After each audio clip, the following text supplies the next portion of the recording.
আব্বা, টাকা দাও।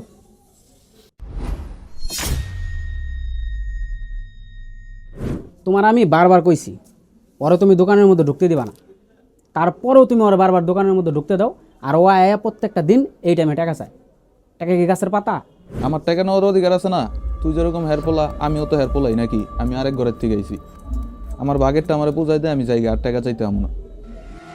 আব্বা, তুমি ওরা থামাও, নয়তো আজকে কিন্তু একটা খুনাখুনি হয়ে যাবো কই দিলাম। তুই বেশি কথা কও, চুপ করে থাক। তুমি আমার কও কেন? তোমার ছোট পোলারে কও, ও তো তোমার দোকানটারে খাইতেইছে। এই বেটা, কথাবার্তা ভালো মতন কইস। দোকান আমি খাইতে আইছি? দোকান তো খাইয়া লাইছস তুই।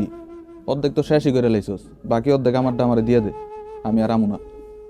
অনেকক্ষণ ধরে দেখতেছি তো কাণ্ড কারখানা, তোরা কি মানুষ হবি না?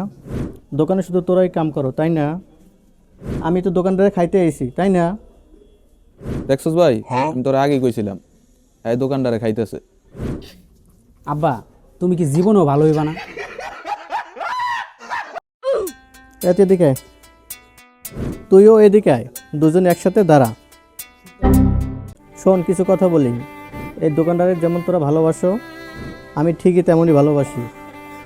এই সব কিছু তো তোদেরই।